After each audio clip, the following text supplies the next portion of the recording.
Good morning. Welcome to our physics classes. We can wait some 2-3 minutes more. Some of you are joining now. Meantime, you just revise the content that we have discussed in the last day.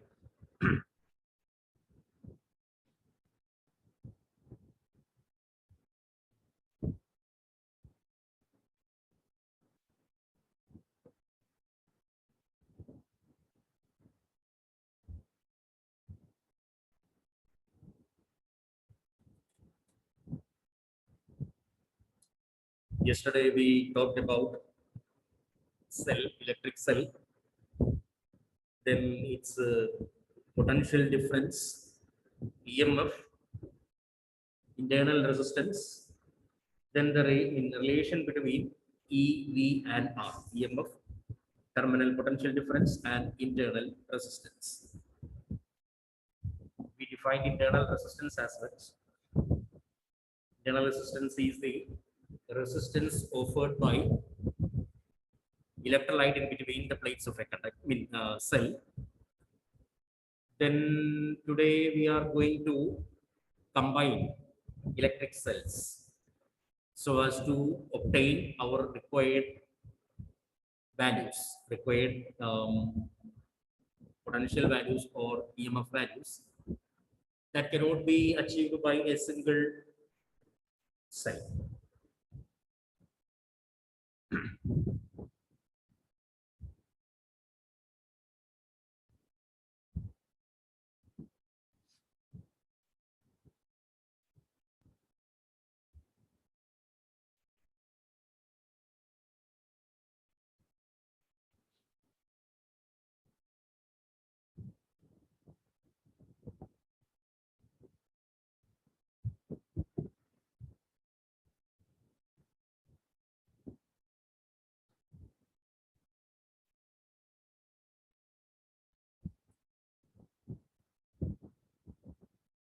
Okay.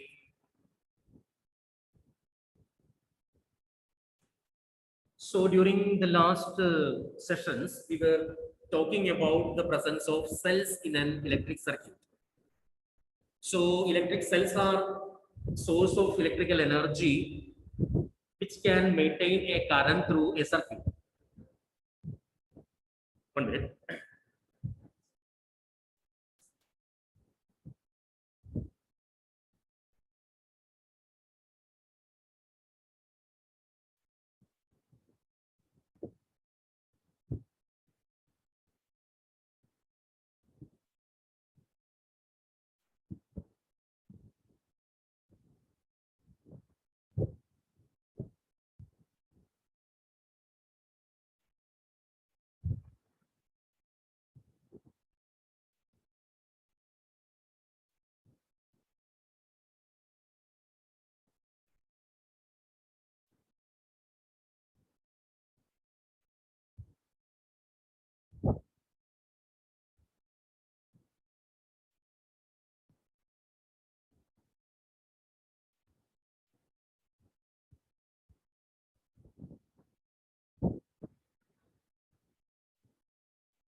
Okay, so a cell is a source of electrical energy which can maintain current through a circuit.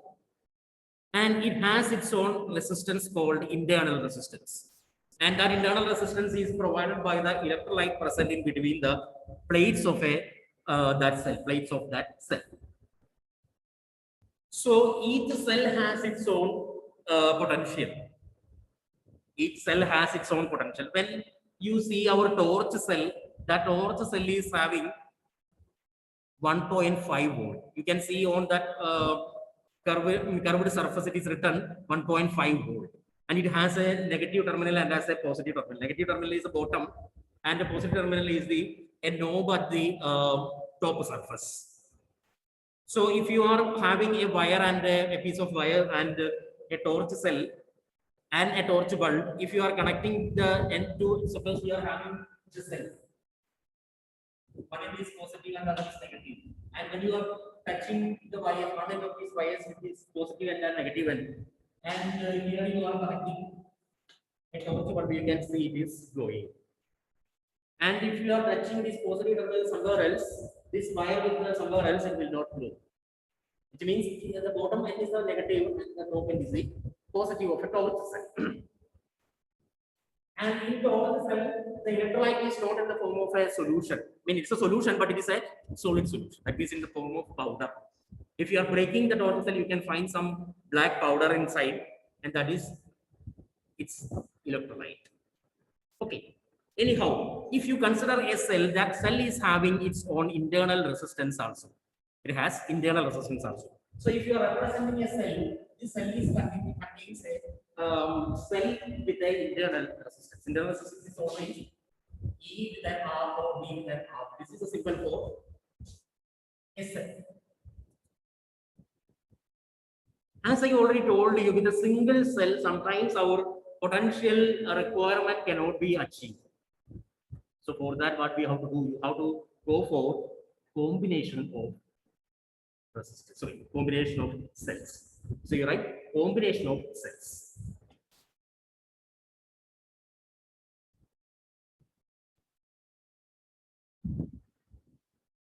Combination of cells. Okay, as usual, we are having series combination and parallel combination. First of all, you are having series combination. You write series combination.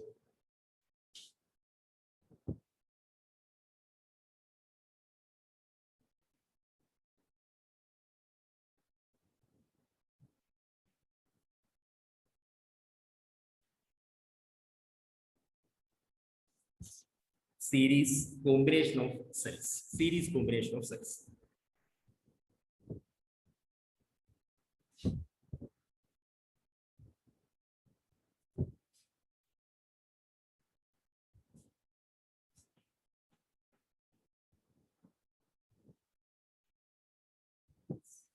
Okay, so in this diagram, you can see three cells are connected in series. And this connected in series with the resistance R, then a current I is flowing from this combination. A current I is flowing from this combination, and that is flowing to the resistance R, external resistance R. So we have to find out what is the effective EMF in the combination. Effective EMF in the combination. So remember, whenever suppose each are having EMF E and internal resistance R, all the three are identical cells. So when you are adding cells in series, its effective EMF will be N, where N is the number of cells you are connected in series.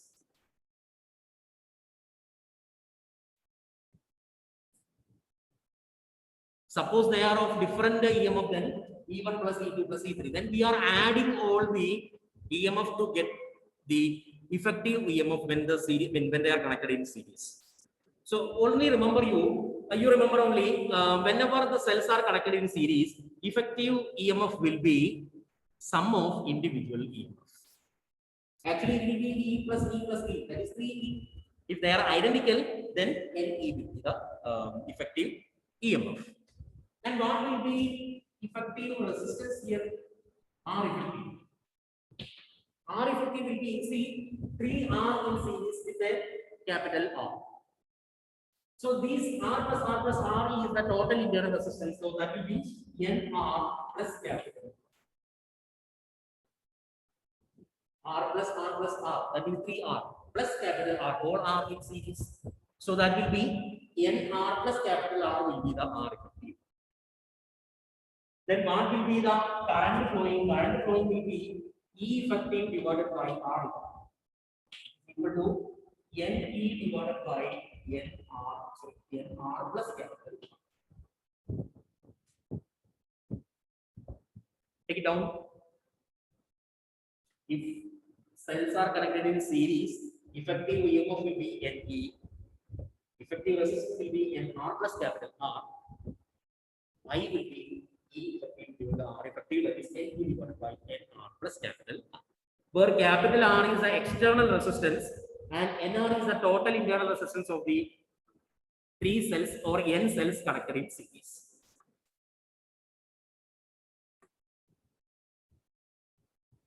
Okay. Is it clear now? Okay, then we can go for parallel combination.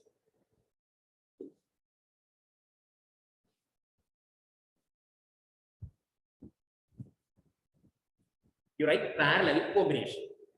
In parallel combination also, you are having 3 identical cells. 3 identical cells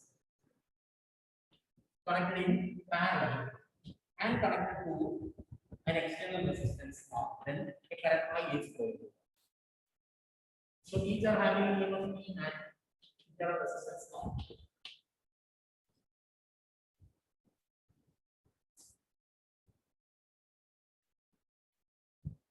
Okay. Now, when cells are connected in series, identical cells are connected in series, sorry, parallel, when identical cells are connected in parallel, effective EMF will be EMF of one cell. When cells are connected in parallel, effective EMF will be EMF of a single cell. So, effective EMF, E effective E. Then what is R effective? R effective means here 3 internal resistance R in parallel. So 1 by R effective will be, and see what is the total internal resistance here? Total effective internal resistance will be 1 by small r effective is equal to 1 by R plus 1 by R plus 1 by R. Because all the small r's are in parallel. So the effective resistance 1 by R effective will be 1 by R plus 1. That means 3 by R. If there are n cells, then will be n divided by R. So R effective will be R divided by R. What is that? R effective will be small r divided by capital N. That is total effective internal resistance. That is not R effective. R effective means, so these all internal resistance can be replaced by R by N. And that R by N should be in series with this capital R. Okay, so R effective will be R by N plus capital R.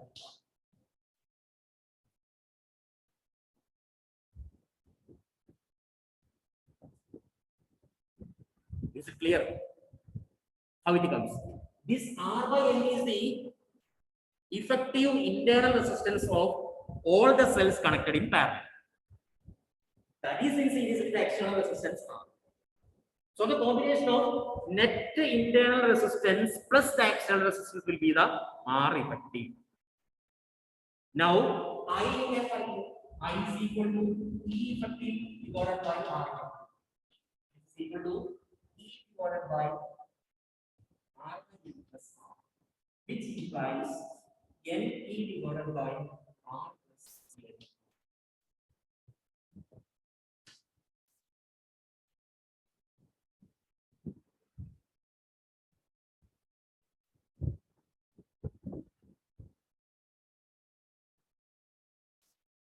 Okay. So when the cells are connected in parallel, the current flowing in the circuit will be NE divided by R plus N. Where E is the EMF of one cell, N is the number of cells in the combination, and small r is the internal resistance, and capital R is the external resistance connected. So that is parallel combination of cells. Now we can go for mixed combination of cells. That is mixed combination of cells.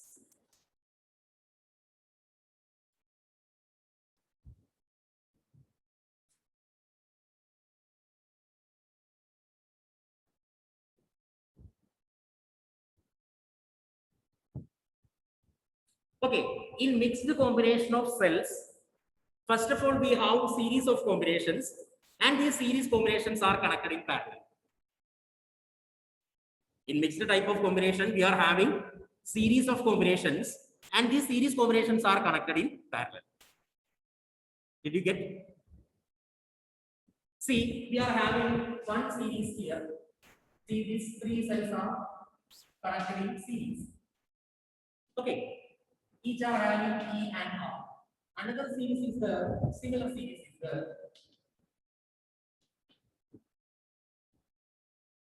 one more series you can write. Okay, these are connected in parallel.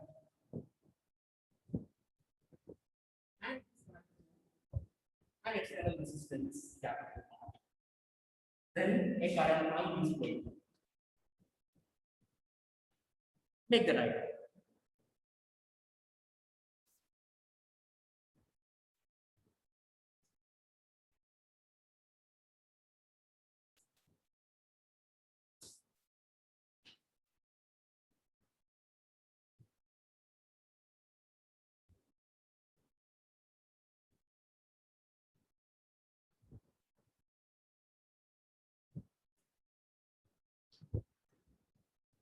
Okay.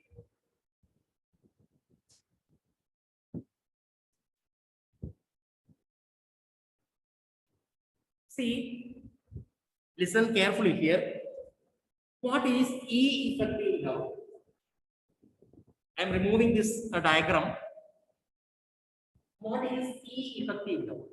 E effective will be E effective. What is E effective? See, when cells are connected in parallel, effective EMF will be EMF of one cell. Here, instead of one cell, it is a series combination of cells. So, what is the EMF in one line? That may be the effective EMF in this combination. In this case, three cells are connected in each row. So in each row, what will be the effective EMF? That will be 3E. Is it? So EMF, effective EMF will be 3E since there are three cells connected in each row as in series. Suppose there are n number of cells there, then what will be next EMF in each row? Each row will be NE. So effective EMF will be N into E. Did you get that concept? Okay, so that is NE, the effective EMF. Then R effective. See, what is the total internal resistance in each row? That will be NR. Is it if n cells are connected in series in each line, then effective internal resistance will be NR. Suppose that kind of M rows are there. Here we made 3 rows. In that 3, instead of that 3 rows, there are n rows. Then what will be the effective resistance of these 3? Each line is having NR resistance, sorry, N small r resistance. Then that much 3 rows are there, so that will be 3 divided by NR. That is 1 by effect. So we can have R N R divided by.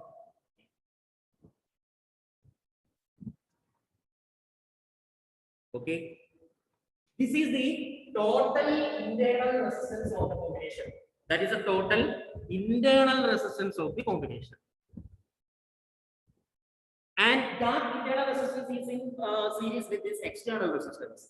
So R effective will be NR divided by M plus capital R. Are you getting that? It's very simple. In each row, internal resistance is NR only. And that kind of M rows are there. Suppose the resistance is R. three identical rows are there with resistance R. Then what will be the R effective? 1 by R effective will be 1 by R plus 1 by R plus 1 by R, that is 3 by R.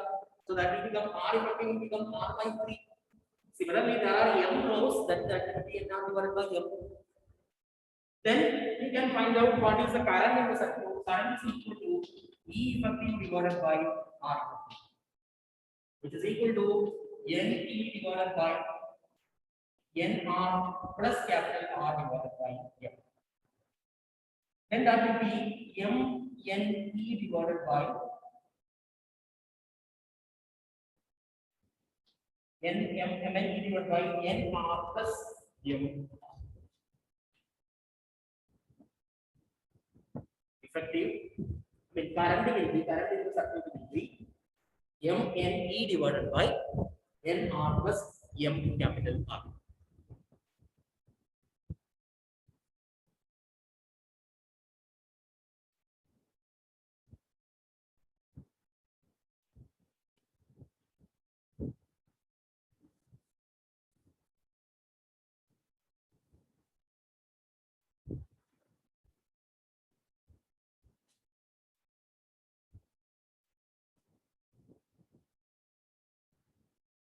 Just go through the final situation, that is mixed grouping.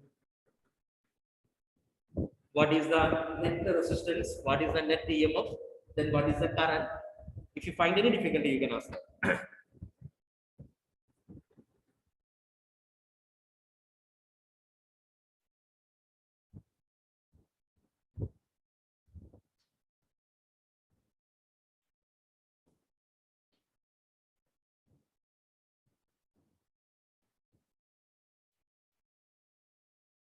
Okay.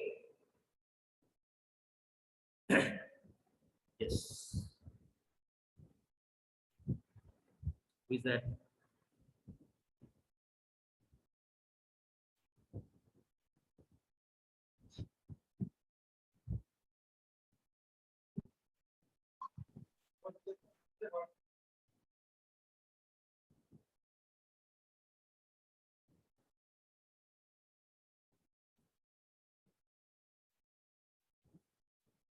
Vaishnavi. Sir, please explain mixed combination. What? Sir, please explain voice is mixed not clear. combination. Your voice is not clear. Little bit louder. Sir, please explain mixed combination once again. Where you find the difficulty there? Sir, my network was not Are good, so you that's why I couldn't get that. EMF there? Sir, All the equations are here. Net EMF will be N into E. You compare with the diagram.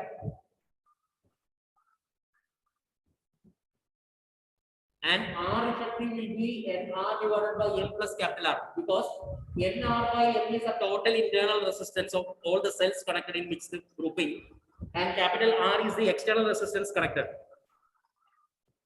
Then I will be E effective divided by R effective. That will be NE divided by NR divided by M plus capital R. That is R effective. Then that will result in MNE divided by NR plus capital M, capital R into M. Okay. yes, sir. Okay. Then we found that in mixed grouping, current is given by MNE divided by NR plus MR. So current will be maximum when NR plus MR will be minimum. NR plus MR should be minimum for maximum current. See, current equation, this comes in denominator. So when the denominator is low, then only current will be maximum. So this NR plus MR you can write as root of NR minus root of MR whole square plus 2 root MR NR. MR NR. Did you get the step? It is nothing but A plus B is equal to A minus B whole square plus 2AB. This is mathematical identity. A plus B is equal to. sorry, root of a plus b. Root of a plus b is equal to a minus b plus 2 into a. So when you are taking that, nr plus mr is equal to root nr plus root mr whole square plus 2 into root mr root nr. It's clear. So from this you can write it as mr plus nr plus mr. So this small r is the internal resistance and capital R is the external resistance connected.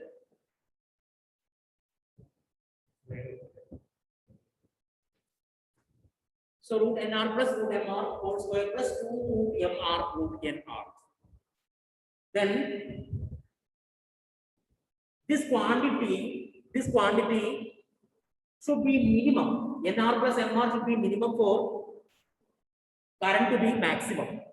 So nr plus mr to be minimum, the quantity root nr plus root mr square should be minimum. Then only nr plus mr should be minimum. For that, you can say that root mr minus root mr should be 0. That condition should satisfy only when root nr plus root mr square is equal to 0, which means root nr plus root mr is equal to 0. Then what happens? Root nr not equal to root m. Then root we can remove, squaring on both sides. So r should be nr or small r should be m into capital R.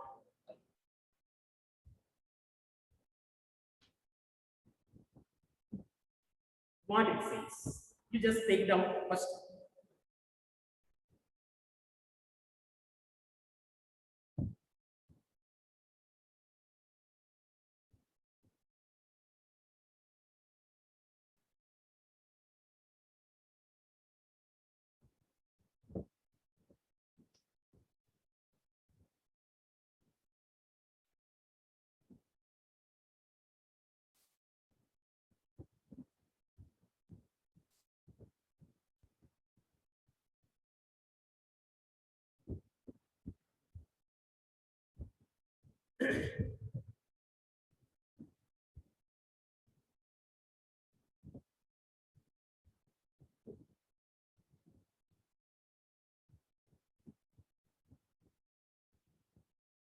Okay, so we got the condition that current is when the current will be maximum.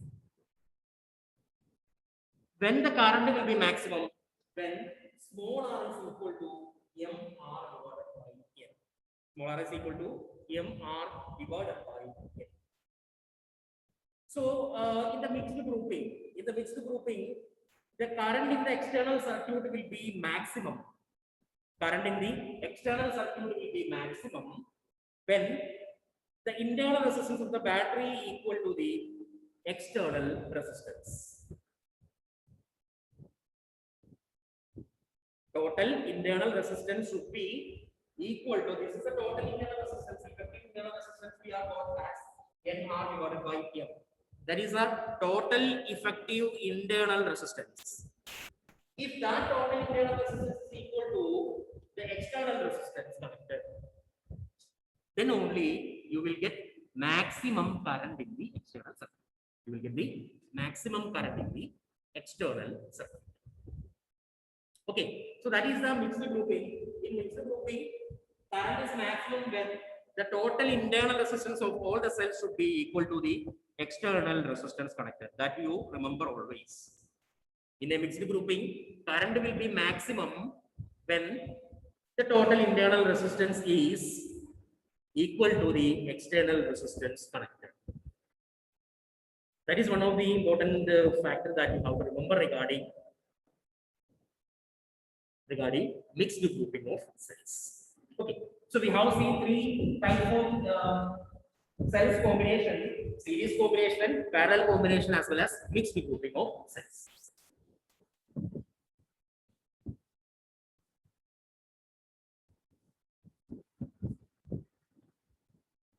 Okay, so we have seen a cell which can provide electrical energy in a circuit so as to maintain a current in the circuit. Now we are going to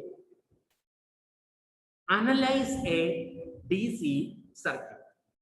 Our chapter name is DC circuits and measurements. And in that, in that sense, now we are having all the weapons with us so as to analyze an DC circuit. A DC circuit means a circuit which is provided with a DC potential difference or DC current. Whenever when two types of voltages are there, DC and AC. For AC, we will come to that chapter of AC. But for the time being, we are talking about DC current or DC voltage only, direct current or direct voltage, which means they are having only one direction. They are flowing only in one direction. Okay.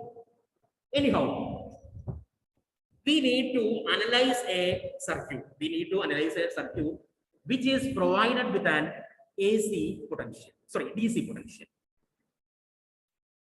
That is meant by DC circuit analysis. So what do you mean by analysis of a DC circuit? Analysis means you have to find out what is the potential existing in the circuit, what is the total total resistance in the circuit, and what is the total current flowing in each part of that circuit. Okay. So if a single cell is, single circuit is given, suppose you are having a resistance connected and suppose it's a combination of resistors, and the cell is provided. So this is E. Current is 4. Suppose its values are 1, 2, 3, and 6, 5. So, to find out, to analyze the circuit means you have to find out what is the total potential there. Total potential is 5 volt only, no other cells are connected, so total potential provided is 5 volt only. What is the net resistance in the circuit? What is the net resistance in the circuit? For that, you have to find out what is the effective resistance of the combination. Okay, so E effective we can have 5 volt and R effective we can calculate. These two are in parallel and that is in series with the third one. So 1 and 2 are in series in parallel. So 1 by R effective will be 1 by 1 plus 1 by 2. So 3 by 2 and 2 by 3 into R. 3 by 2 is coming. So R effective will be 2 by 2. Okay, that is in series with the third. So this is 3 ohm. So net effective, I mean R effective will be 2 by 3 plus 2. That will become 11 by 3. So 11 by 3 is the R. Now you can calculate what is the net current flowing. So I is equal to the effective divided by R. So 5 divided by 11 by 3. Analysis is very simple. If it is a simple electric circuit is provided. If you are provided with a simple electric circuit, then you can easily analyze the circuit. You can easily analyze the circuit. But problem will be there when a complicated network of resistors are provided, which means a complicated DC circuit is provided. More than one cells are connected in the circuit. Different branching of resistors are happening. That kind of network are some complicated networks. So in that sense, here we have used Ohm's law. R is equal to, V by I or V is equal to IR. That equation we are used to that. But when we are having that kind of complicated circuits, that complicated DC circuits cannot be analyzed using that conventional Ohm's law method. The problem is whenever you are having such a complicated circuit, in that complicated circuit, we can't take the total voltage and total current simultaneously. So we have to separate, find out what is the total, I mean, what is the currents branching or what are the current flowing in each part of the circuit, and voltage separately. You have to separate the voltage and current. You have to find out what the current and voltage separately. For that, two laws we have to define. For that, we have to define two laws. One law for voltage and the other law for current. Are you getting me? To analyze a complicated DC circuit, conventional Ohm's law method cannot be used. So we need to go for another method, and that method deals current and voltage separately. So to deal with the voltage and current separately, we need to define two laws, one for current and the other for voltage. Now it is clear situation. These two laws are provided by the same person. These two laws are provided by the same person, and these laws are named as his name. And his name is Kirchhoff.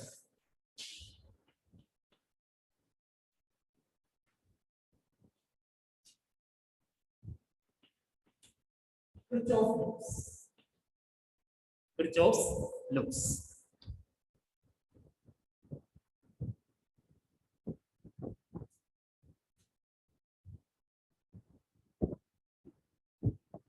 As I already told you, there are two laws, Kirchhoff's current law and Kirchhoff's voltage law. First you write Kirchhoff's current law. First one, Kirchhoff's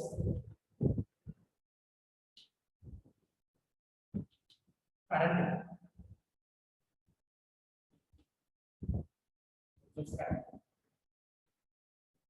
This current law is also known as junction, or it is again known as node.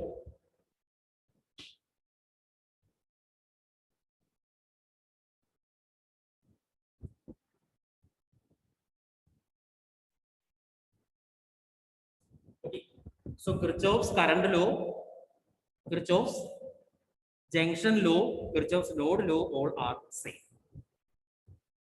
This law says that algebraic sum of currents meeting at a junction is equal to 0.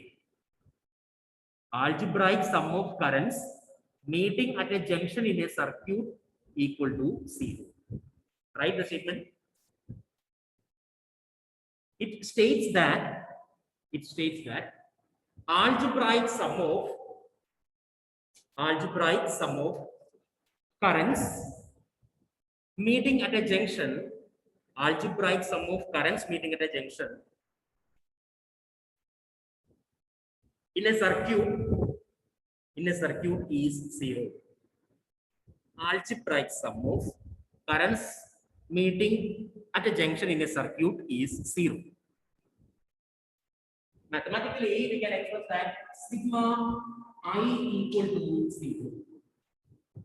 Sigma I is 0 at a junction.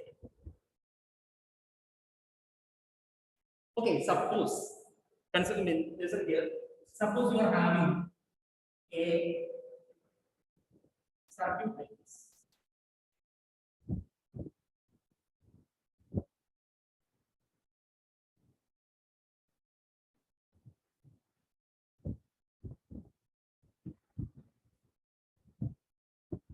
Okay, suppose you are having a circuit like this, and a current I1 flows. This is a junction. Means wherever the connections are meeting, that can be considered as a junction, and it is also known as a node or junction. And suppose I1 is the current flowing I2, I3, I4, I5, and I6, and this also I7. Okay. Now, when you are considering the junction, you can see that some of the currents are entering into the junction and some of the currents are leaving from the junction.